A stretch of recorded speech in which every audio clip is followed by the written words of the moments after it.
tour of our campsite. Stayed at 7 and 8. That's the hill we climbed yesterday. It was more difficult than it seems. It was like walking on marbles with all the scree. There's Mike's site right there, number 7. So getting ready to head out and going down to Vegeta's for some breakfast before heading over to El Paso. There's a bathroom, there's the ice chest down below. This is the cabin that they have, small cabin. There's only one. In between those two hills there, there's a zigzag path up to the top of the crest of this hill. Is a bathroom and about a half dozen sites. Really nice with a beautiful view. The only drawback is when it gets windy, it gets really windy.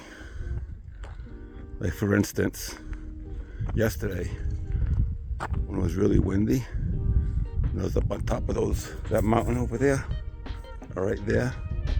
The winds must have been blowing about 55 miles an hour. I could barely stand up at the crest of the mountain. Anyway, it was a great site here. Definitely stay again. Highly recommend this place. You can't beat the price either. Topanga Django is the place to be. World famous Clay Henry, the goat mayor of Vegeta's, works strictly for pellets. This is also where we stop for the best breakfast sandwiches in town, made by our friend Brianna, whom we met the day before. We even dropped off a few items for her that we purchased but couldn't take on the plane with us. After a long period of time of holding the spiders and stuff like that, and they become less fearful.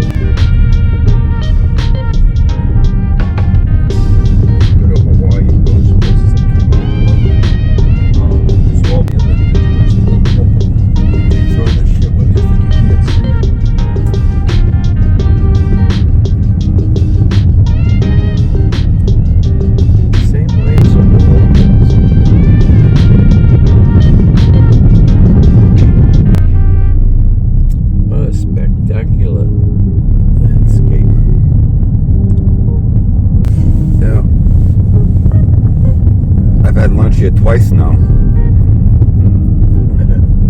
You had lunch here before? Yeah, me and Lori. So you're going up, Mike, right? Okay. I gotta go to make sure you don't get in trouble. Mike.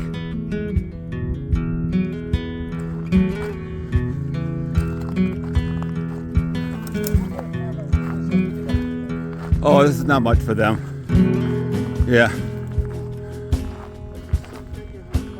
Mike, go to the edge over there.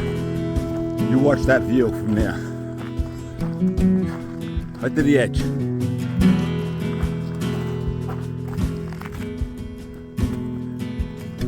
Stick your head out there. You can really see without falling down, 700 feet.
Heading west from Big Bend towards El Paso. We weren't looking for anything when we came across Shafter, Texas. No big signs, no crowds, just desert and an old church rising out of it like it refused to be forgotten. That church, Sacred Heart Catholic Church, was built in 1890. Thick adobe walls, twin bell towers, it's what pulled us off the road. And once I started walking with the camera, I realized this wasn't just another quiet stop. It was a town built with layers. Shafter began in the early 1880s after silver was discovered in the nearby Shenandoah Mountains. Investors formed the Presidio Mining Company, and the town was named after Army officer William Rufus Shafter. What started as a rough mining camp quickly grew into one of the richest silver producers in Texas. At its peak, thousands lived here. There were stores, boarding houses, saloons, a school, even a hospital. The mine ran deep beneath the desert floor, pulling millions of ounces of silver from the earth. For decades, this wasn't a ghost town, it was a loud, busy, and full of promise. But boom towns follow the price of what's in the ground. When silver prices dropped and World War II ended, the mine shut down. Jobs disappeared, families left. By the late 1940s, Shafter had gone quiet. Across the road from the church are remains of that life. Crumbling adobe buildings, roofless walls, doorways that open to nothing but sky. They're not movie props. They're what's left when industry moves on and desert stays behind. And yet, Shafter isn't entirely finished. In recent years, Texas businessman John Poindexter, owner of the Cibola Creek Ranch, has invested in restoring parts of the town, stabilizing historic structures, reopening buildings, trying to preserve the past without erasing its character. Shafter now sits somewhere between ruin and renewal, not fully alive, not fully gone. Out here in West Texas, time doesn't rush, it settles. And sometimes, if a place is stubborn enough, it gets another chapter.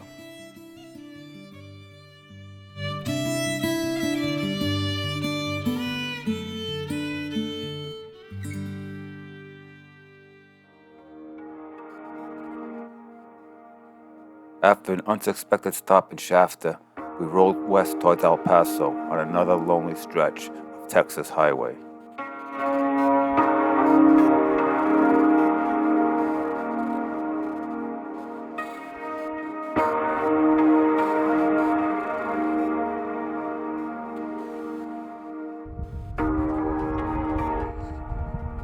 But Texas wasn't finished with us just yet.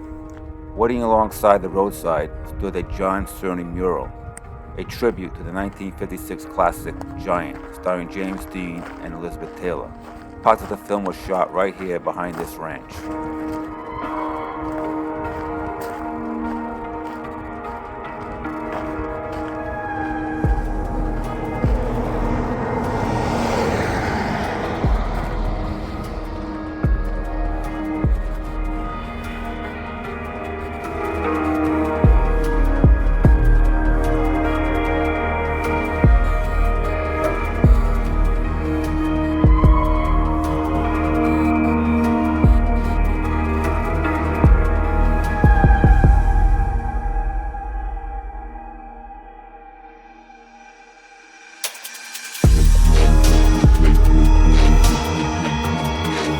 Sadly, this would be James Dean's last movie.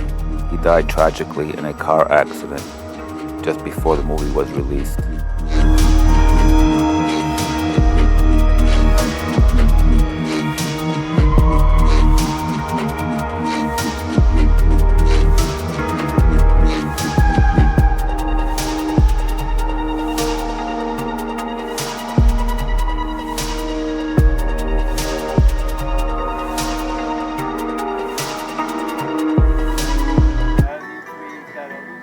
East Hidden Rocks Peak is powered by solar, continuously plays country western tracks by Michael Nesmith from the Monkees. who continued his career as a singer-songwriter.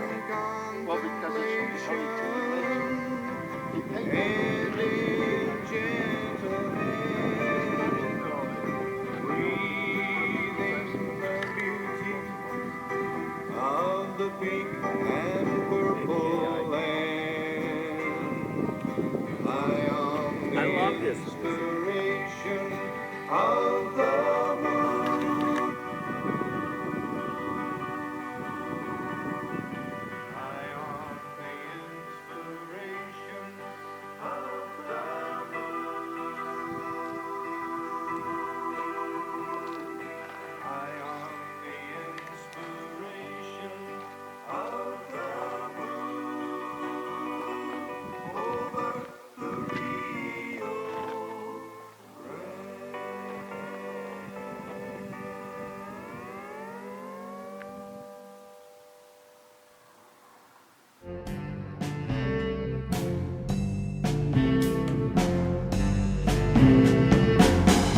Let's take a trip together, headlong into the irresistible orbit.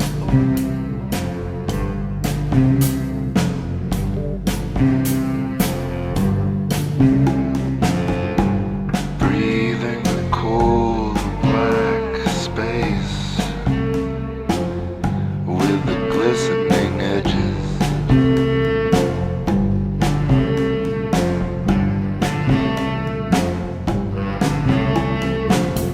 Let's take a trip, me and you.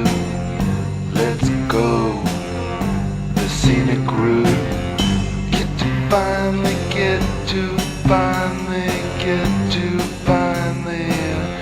get to know each other.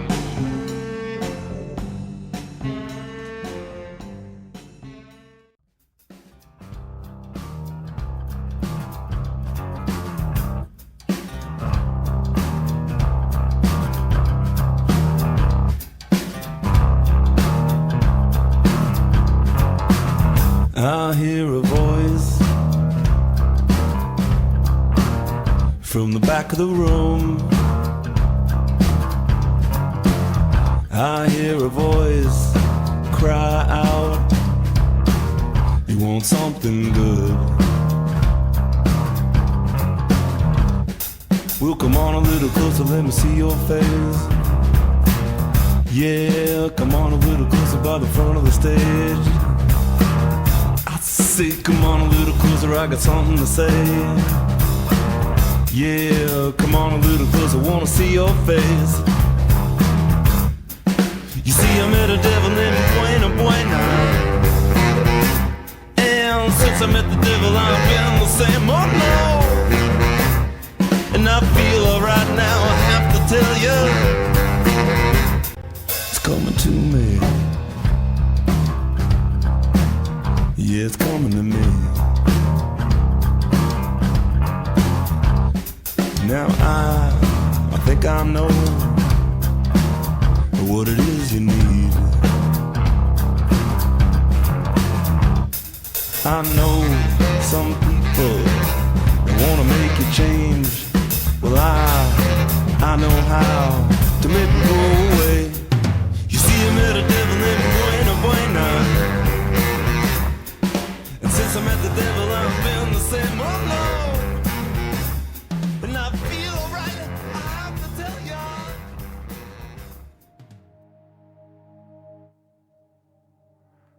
Behind the only bar in Valentine, Texas, time seems to have stepped aside and let the desert take over. A line of freight cars sits frozen on the tracks, stretched across the horizon like a steel wall.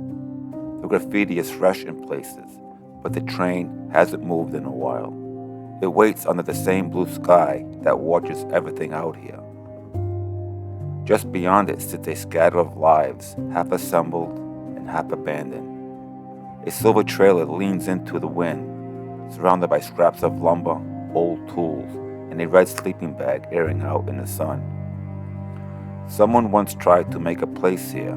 String lights hang between the poles. A small deck sits beside the trailer, and the bones of another trailer waiting for a second chance. A rusted shack stands nearby, its roof patched with mismatched metal sheets. Around it are the leftovers of projects that may never be finished. Corrugated panels, wire fencing, broken furniture. Even the kitchen followed the same fate. A heavy stainless steel sink lies tipped over in the weeds, its basins collecting dust instead of dishes. Nothing here feels truly deserted though.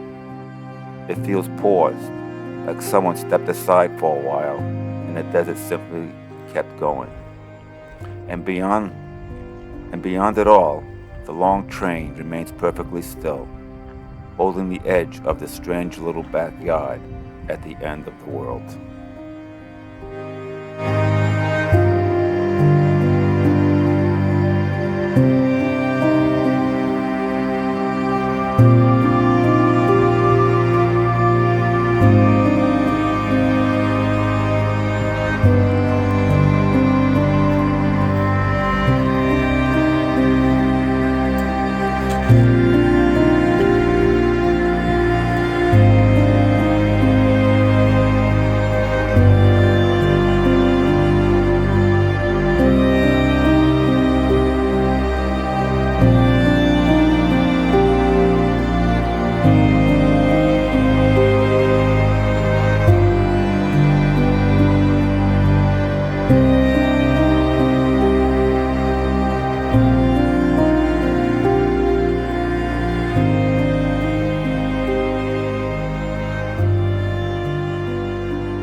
And just like that, the open road comes to an end. The three amigos, Martin, Mike, and John, pointing their car east for the last time, heading to El Paso and the flight home. For days we chased empty highways, quiet towns, and the small stories hidden in the desert. the kind of places most people pass without ever seeing. Now the wheels leave the runway, lifting us over the wide open desert sky and the mountains fading behind us. Hours later, the view changes. The endless space of West Texas gives way to the steel and stone of Chicago, a different landscape, a different rhythm. As the sun drops towards the horizon and the plane climbs once more, the trip settles into memory. The miles, the laughter, the roadside discoveries, and the quiet reminder that the journeys are never really about the destination. They're about the road and the people you travel with.